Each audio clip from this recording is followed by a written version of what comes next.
하나님 아버지, 감사합니다. 우리를 언제나 바라봐 주시고, 언제나 우리 곁에서 우리를 보호하여 주시고, 우리를 이끌어 주시고 인도해 주시는 하나님의 은혜에 감사드립니다. 하나님, 이 시간 우리가 주님께 집중하게 하여 주시옵소서.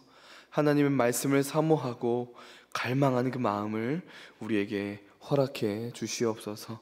주님, 오늘 중간고사나 또 여러 가지 일들로 인해 이 자리에 나오지 못한 청년들이 있습니다. 그들과 함께 해주시고, 그들이 언제 어느 곳에 있든지 그 자리에서도 주님을 예비하는 자로서 서게 하여 주시옵소서. 주님 감사합니다. 이 자리에 함께한 우리 모든 청년들 가운데 역사하여 주시옵소서. 예수 그리스도의 이름으로 기도하옵나이다. 아멘. 할렐루야. 아멘. 우리 이렇게 인사하겠습니다. 함께 예배드림이 기쁨입니다. 네, 참 바쁜 시기죠, 그렇죠? 특히 우리 대학생들 같은 경우는 중간고사 기간인데 모두 힘내시기 바랍니다. 네, 오늘 하나님께서 우리 주신 말씀은 오늘 마태복음 8장 1절에서 13절까지 말씀입니다. 마태복음 8장 1절에서 13절까지 말씀. 저 한 절, 여러분 한 절 읽겠습니다. 저부터 읽겠습니다. 네, 예수께서 산에서 내려오시니 수많은 무리가 따르니라. 한 나병환자가 나와 절하며 이르되 주여 원하시면 저를 깨끗하게 하실 수 있나이다 하거늘 예수께서 손을 내밀어 그에게 대시며 이르시되 내가 원하노니 깨끗함을 받으라 하시니 즉시 그의 나병이 깨끗하여진지라. 예수께서 이르시되 삼가 아무에게도 이르지 말고 다만 가서 제사장에게 내 몸을 보이고 모세가 명한 예물을 드려 그들에게 입증하게 하시니라. 예수께서 가브나움에 들어가시니 한 백부장이 나와 간구하여 이르되 주여 내 하인이 중풍병으로 집에 누워 몹시 괴로워하나이다. 이르시되 내가 가서 고쳐주리라. 백부장이 대답하여 이르되 주여 내 집에 들어오심을 나는 감당하지 못하겠사오니 다만 말씀으로만 하옵소서. 그러면 내 하인이 낫겠사옵니이다. 나도 남의 수하에 있는 사람이요 내 아래에도 군사가 있으니 이더러 가라 하면 가고 저더러 오라 하면 오고 내 종더러 이것을 하라 하면 하더이다. 예수께서 들으시고 놀랍게 여겨 따르는 자들에게 이르시되 내가 진실로 너희에게 이르노니 이스라엘 중 아무에게서도 이만한 믿음을 보지 못하였노라. 또 너에게 이르노니 동서로부터 많은 사람이 이르러 아브라함과 이삭과 야곱과 함께 천국에 앉으려니와 그 나라 본 자손들은 바깥 어두운 데 쫓겨나 거기서 울며 이를 갈게 되리라. 함께 읽겠습니다. 예수께서 백부장에게 이르시되 가라 내 믿은 대로 될지어다 하시니 그 즉시 하인이 나으니라. 아멘. 네, 오늘은 영원으로 이어진 만남 주제로 두 번째 시간입니다. 네, 여러분, 각 나라별로 많은 정부 부처가 존재하죠. 대한민국도 보면요, 교육부, 외교부, 법무부, 통일부, 보건복지부 등 수많은 부서가 운영되고 있습니다. 그런데 여러분, 2018년 영국에서 그동안에는 존재하지 않았던 새로운 부서가 하나 생겼습니다. 바로 외로움 부서입니다. 외로움 부서. 그리고 트레이시 크라우치라는 사람이 이 외로움부의 장관으로 임명이 되었습니다. 이렇게 외로움부라는 새로운 부서를 만든 이유는요, 외로움을 국가 차원에서 대응할 정책 의제로 판단했기 때문이라고 영국 정부가 발표했습니다. 일본 역시요, 2021년에 고독 고립 담당 장관을 임명했다고 해요. 즉 더 이상 이 외로움이라는 문제가 결코 쉽게 볼 문제가 아니라는 거예요. 여러분, 한국은 과연 이 외로움에서 자유로울까요? 어떤 한 조사 기관에 따르면 한국 성인의 87.7%가 사회 전반적으로 외로움을 느끼는 사람이 많다고 답했다고 합니다. 약 90%의 우리 성인이 그렇게 느끼고 있다는 거예요. 참으로 외로움을 느끼는 사람들이 많다고 이렇게 느낀다는 것이죠. 또 다른 기관에서 조사한 바로는 한국이 나라별 외로움을 느끼는 정도 순위에서 9위를 차지했다고 합니다. 전 세계에서요. 흥미로운 점은 젊은 세대일수록 20대일수록 외로움을 더 많이 느끼고 있다고 발표를 했습니다. 그리고 그 외로움의 이유가 상대적 박탈감 때문이라고 합니다. 전문가들은 이 젊은 세대의 경우 페이스북이나 인스타그램에 올려진 타인의 게시물로 인해 직간접적으로 박탈감을 느끼게 된 것으로 보고 있습니다. 여러분, 이렇게 외로움은요, 우리 사회에 깊숙이 들어와 있는, 우리의 생각보다 더 우리와 가까운 그런 문제라는 것입니다. 여러분, 근본적으로 이 세상에서 혼자 살아갈 수 있는 인간은 존재하지 않죠. 그렇기 때문에 인간은요, 끊임없이 관계라는 것을 추구합니다. 우리는 누군가 나를 알아주길 원하고요, 누군가 나의 공로와 나의 영향력을 인정해 주기 바라요. 왜냐하면 우리는 근본적으로 외로운 존재이기 때문입니다. 사실 우리가 돈을 추구하고요, 성공을 추구하고 명성을 추구하고 우리가 안정된 삶을 추구하는 이유가 바로 이 외로움 때문인지도 모르겠습니다. 아무튼 중요한 것은요, 우리 사회에 외로운 사람이 참 많다는 거예요. 소외된 사람들이 생각보다 더 많다는 것입니다. 겉으로 보기에는 괜찮을지라도, 겉으로 볼 때는 별 티가 안 날지라도 사실은 외로움을 느끼고 살아가는 사람들이 굉장히 많다는 거예요. 성경에도요, 이 소외되고 외로운 사람들이 참으로 많이 등장합니다. 특히 오늘 본문 말씀 가운데 소외되고 외로웠던 사람 이 2명이 등장합니다. 오늘 말씀의 첫 번째 에피소드의 주인공은 바로 나병 환자예요. 나병 환자. 나병은 이 한센병을 포함한 광범위한 악성 피부 질환입니다. 이 당시에 이 나병에 걸린다는 것은요, 육체적 고통과 사회적 고립, 그리고 종교적 부정을 모두 짊어진다는 의미였습니다. 이 나병에 걸린 사람은 질병 예방적인 이유로 이 사회적으로 소외되었어요. 종교적으로는 부정하다는 이유로 성전에 들어갈 수도 없었다고 합니다. 부정한 나병 환자와 접촉한 사람은 제사를 드리기 전에 반드시 정결의식이라는 것을 행해야 했습니다. 나병 환자들은요, 이 사람들을 보면 그들에게 부정하다라고 소리를 질러야 했습니다. 그래야만 사람들이 자신에게 오는 것을 방지할 수 있기 때문이에요. 이렇게 이들은요, 살아있으나 죽은 자로 간주되었던 사람들입니다. 비참한 인생이죠. 나병에 걸리면요, 신경계의 여러 가지 합병증으로 인해 사지의 무감각과 근육의 병적인 증상이 발생한다고 해요. 촉감, 통감, 온도 감각이 소멸되어 가며 위치 감각과 진동 감각도 없어져 간다고 합니다. 심한 경우는요, 손가락과 발가락의 감각이 소실된 상태에서 지속적으로 외상을 입습니다. 그래서 2차 감염이 발생해서요, 손가락과 발가락의 말단 부위가 떨어져 나가기도 한대요.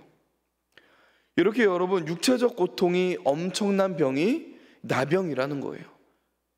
근데 여러분, 이렇게 육체적 고통도 엄청났지만 사실 어쩌면요, 이 나병 환자를 가장 괴롭게 했던 것은 아마도 외로움이었을 거예요. 이 사람은요, 정말 긴 시간 동안 소외되어 살아왔을 것입니다.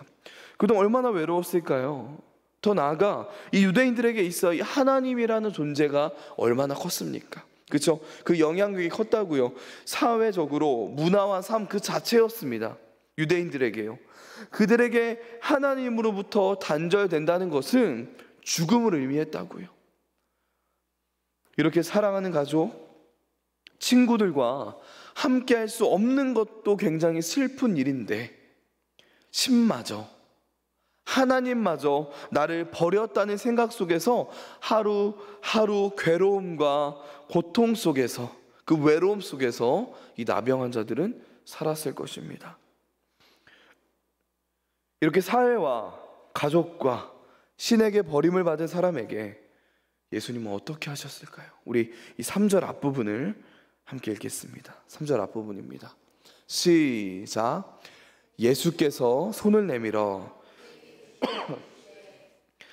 여러분, 나병 환자를 만지는 것은요, 그 당시 율법에 의하면 부정해지는 것이었습니다. 그러나 예수님은요, 개의치 않으시고 이 나병 환자에게 손을 대신 거예요. 이건 말도 안 되는 사건입니다. 예수님은요, 어떻게 보면 율법을 어기면서까지 기꺼이 그의 몸에 손을 대신 거예요.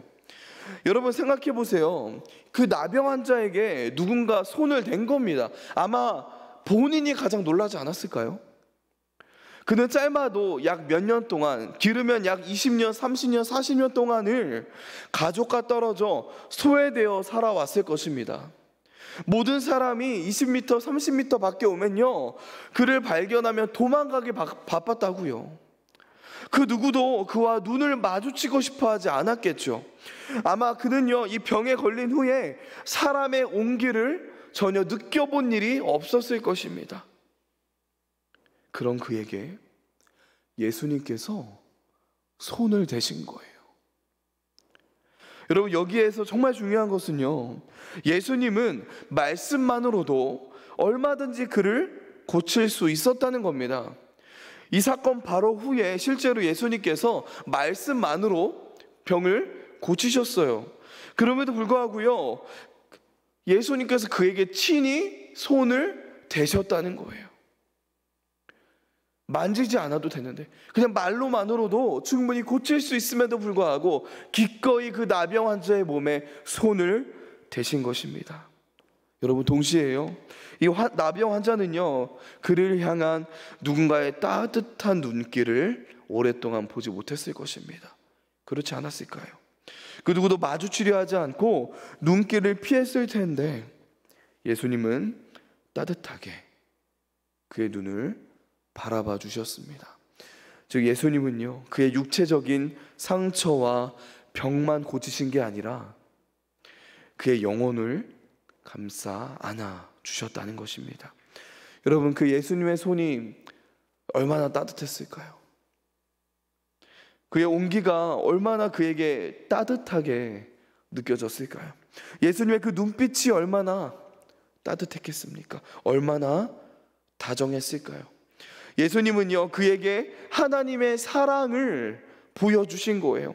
율법의 잣대가 아니라 은혜와 자비와 긍휼의 잣대로 그에게 다가가신 것입니다.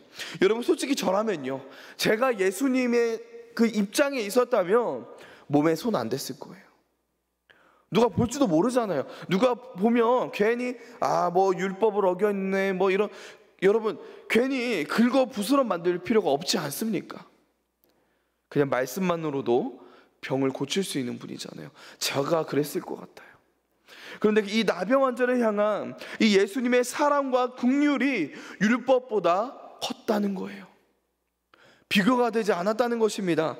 여러분, 예수님은요, 단순히 병만 낫게 해주신 게 아니라 그의 영혼을 치료하시고 감싸 안아 주신 것입니다.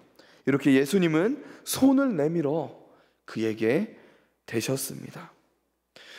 여러분, 이 나병 환자 말고도 외롭고 소외된 존재가 있었는데요, 바로 로마의 백부장이었습니다. 여러분, 백부장은요, 이 로마 병사 약 80명을 인솔하고 좀 이끄는 중요한 리더였습니다. 즉 그는요, 이방인이었어요. 로마 사람이죠. 이스라엘에 쳐들어와 식민지 삼은 로마의 군인이 얼마나 이스라엘 사람들에게 미움을 많이 받았겠습니까? 사실 그에게는요, 이 나병 환자와는 결이 다른 외로움을 갖고 있었습니다. 그는 로마 사람이죠. 즉 이방인이었습니다. 물론 백부장이기 때문에 권력이 있었어요. 그러나 유대인들에게는 언제나 적이었습니다. 하지만 여러분, 그는요, 유대인들을 사랑했어요. 더 나아가 하나님을 사랑했던 사람입니다. 여러분 누가복음 7장 5절에 보시면요, 병행 구절이죠. 7장 5절에 보면 몇 명의 유대인들이 백부장을 이렇게 평가합니다. 제가 읽을게요. 그가 우리 민족을 사랑하고 또한 우리를 위하여 회당을 지었나이다. 굉장한 일입니다. 그럼에도 불구하고요, 그는 로마 군인이라는 이유로, 이방인이라는 그 이유 하나만으로 자신이 살아가는 유대인들에게 미움을 받았을 거예요. 사실 다른 국가에서요, 이 다른 민족들과 함께 살아간다는 것이 쉽지 않잖아요. 유대인들은요, 그의 겉모습만 보고 그가 이방인이라는 그 사실 하나만을 보고 그를 판단하고 가까이 가지 않았을 것입니다. 겉으로 보기에는 별 문제 없어 보였던 백부장, 사실 그는 외로운 사람이었습니다. 이렇게 오늘 말씀 가운데 등장하는 주인공들은요, 그 당시 멸시받고 거절당하는 자들이었습니다. 외로웠던 자들이라는 거예요. 그러나 예수님은 그들을 돌아보셨습니다. 여러분, 예수님은요, 능력만 있으신 분이 아니었어요. 예수님은 사랑의 예수님이셨습니다. 예수님은 그들에게 하나님의 사랑을 친히 보여주셨다는 거예요. 이렇게 소외되고 연약하고 멸시받는 자들도 돌아보시는 예수님은 사랑의 예수님이셨습니다. 그런데 여러분, 예수님은 왜 이 두 명의 외롭고 소외된 자들을 만나신 것일까요? 왜 그들에게 다가가셔서 우리에게 그들을 소개하고 계신 것일까요? 바로 오늘 이 두 명의 외로운 자들을 통해 어떤 사람이 진짜 믿음의 사람인지를 우리에게 보여주시기 위함입니다. 우리가 생각할 때 여러분, 좋은 믿음이란 무엇입니까? 포기하지 않는 것이죠. 끈질기게 기도하여 응답받는 것이 좋은 믿음이라고 생각합니다. 근데 여러분, 오늘 나병 환자가 보여준 믿음은 이보다 더 큰 믿음이에요. 그는 예수님께 이렇게 간청했습니다. 이르되 주여 원하시면, 주님이 원하시면 저를 깨끗하게 하실 수 있나이다. 즉, 이 나병 환자는요, 예수님이 자신의 요구를 들어주실 것을 요구하거나 떼쓰지 않았다는 거예요. 그는 예수님이 원하시면 그렇게 하실 수 있다는 사실을 알고 그것에 따랐다는 것입니다. 예수님의 의지와 예수님의 뜻에 완전히 복종한 것이죠. 동시에 예수님께 능력이 있음을 전적으로 확신하고 있는 것입니다. 여러분, 이것이 진정한 믿음이에요. 내 뜻이 먼저가 아니라 하나님의 뜻이 먼저인 것, 그것이 믿음이라는 겁니다. 그리고 그 뜻에 완전히 복종하는 것, 그것이 믿음이라는 거예요. 로마의 백부장 역시 나병 환자와 같이 예수님께 나와 간구했습니다. 그런데 이번에는 자기를 위해서 간구한 게 아니라요, 자기의 하인을 위해서 간구했습니다. 하인이 중풍병으로 누워 있었기 때문이에요. 아마도 그 하인은 유대인이었을 가능성이 큽니다. 이 그림은 마치 이런 거예요. 일제감정기 시절에 한국에 상주하고 있던 지위가 제법 높은 일본 군대 장관이 자신이 데리고 있던 한국인 종이 아프다고 그를 고치기 위해 한국의 어떤 선생을 찾아가 엎드려 간청하고 있는 것과 같다는 거예요. 이런 일이 실제로 있었을까요? 말도 안 되는 일이죠. 이 백부장이 얼마나 국률이 많은 사람이었는지, 얼마나 유대인들을 사랑하고 얼마나 자기 하인을 사랑했는지를 우리는 알 수 있는 것입니다. 그는 예수님께 완전히 복종하는 모습을 보여주었습니다. 백부장이, 로마 군인 80명, 90명을 이끌어 가고 있는 그 백부장이 자신이 식민지에서 한낱 선생에 불과한 그 사람 앞에 엎드렸다는 거예요. 그 사람에게 주님이라는 말을 하면서 간구하고 있는 것입니다. 완전히 복종하는 모습이죠. 그것도 여러분, 자신을 위해서가 아니라 종을 위해서 말입니다. 굉장한 겸손의 모습이에요. 그런데 여러분, 그것이 다가 아니었습니다. 더 나아가 이 백부장은요, 예수님께서도 직접 치료하러 가실 필요도 없고 다만 명령만 내리시면 나의 하인이 나을 것이라는 믿음을 가지고 있었습니다. 놀라운 고백을 해요. 그리고 예수님을 진정으로 능력 있는 상관으로 인정한 것입니다. 예수님의 능력에 대한 철저한 확신이 있었기에 가능한 것이죠. 이에 예수님은 이렇게 반응했습니다. 우리 10절의 말씀을 함께 읽겠습니다. 시작. 예수께서 들으시고 놀랍게 여겨 따르는 자들에게 이르시되 내가 진실로 너희에게 이르노니 이스라엘 중 아무에게서도 이만한 믿음을 보지 못하였노라. 굉장한 칭찬 아닙니까? 여러분, 그 당시 이스라엘에 얼마나 많은 바리새인들과 서기관들, 사두개인들, 랍비들이 있었을까요? 근데 예수님은요, 대놓고 그들 중에 이 이방인 한 사람만의 믿음, 이 믿음만큼의 믿음을 가진 사람을 만나본 적이 없다고 말씀하신 거예요. 이 백부장에게는 굉장히 영광스러운 칭찬이자 유대인들에게는 굉장히 치욕스럽고 창피한 일입니다. 여러분, 오늘 이 두 인물이 보여준 믿음이 무엇입니까? 진정한 믿음을 가졌다는 것은요, 그 사람이 예수님께 대한 완전한 복종, 즉 겸손과 예수님께 대한 전적인 확신을 가지고 있다는 뜻입니다. 그런데 여러분, 예수님은 오늘 이 두 개의 기적 사건을 통해 우리에게 어떤 메시지를 전달하고 계신 걸까요? 우리 11절과 12절을 함께 읽겠습니다. 시작.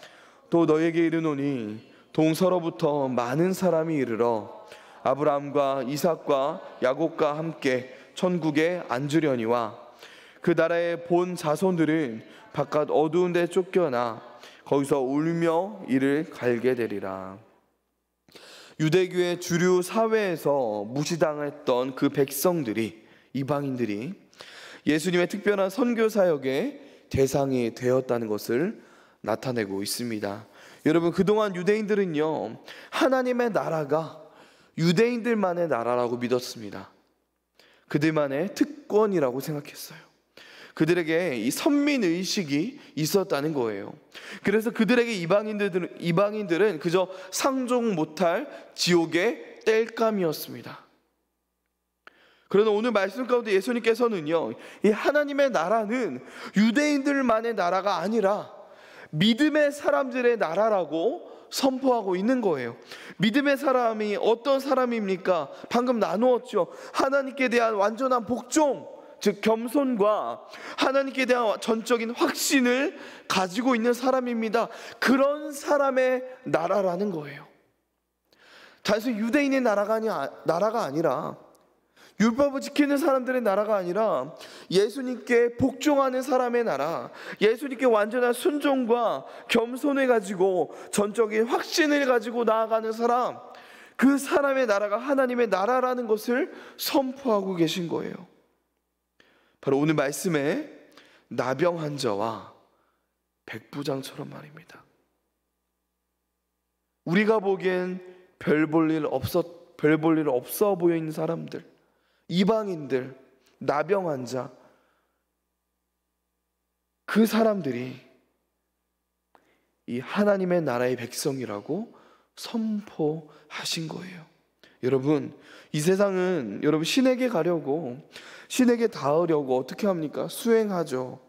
선을 쌓으려고 노력합니다. 즉 어떤 자격을 갖추려고 노력한다는 거예요. 그리고 일반적으로 신과 어울릴 만한 사람이어야 한다고 생각합니다. 그러나 오늘 예수님께서 선포하셨어요. 하나님의 나라에서는 이런 믿음의 사람들인 이방인 백부장과 나병 환자가 아브라함과 이삭과 야곱과 함께 앉아있고, 그 나라에 본 자손인 유대인들은 바깥 어두운 데 앉게 될 것이다 라고요. 여러분, 하나님은요, 혈통을 보지 않으십니다. 믿음을 보십니다. 여러분, 하나님은요, 능력과 배경을 보지 않는다는 거예요. 하나님은 믿음을 보십니다. 이스라엘의 혈통이 아니라 이방인의 믿음을 예수님께서는 인정하십니다. 하셨다는 거예요. 그리고 그 믿음대로 백부장은 영원한 나음, 즉 영생을 얻었습니다. 이 나병 환자도 마찬가지죠. 여러분, 이 세상은 우리를 어떻게 판단합니까? 외모로 판단해요. 나의 배경을 보고 판단합니다. 내가 가진 재물을 보고, 내 부모가 어떤 부모인지를 보고, 내가 가진 차를 보고, 내가 이룬 업적과 경력을 보고 나를 판단한다고요. 그러나 여러분, 하나님은 우리의 중심을 보십니다. 방금 말씀드린 그 모든 것들을 하나님은 안 보신다는 거예요. 하나님 우리의 믿음을 보십니다. 내가 예수님께 대한 완전한 복종을 가진 사람인지, 예수님께 대한 전적인 확신을 가지고 있는지를 보신다는 거예요.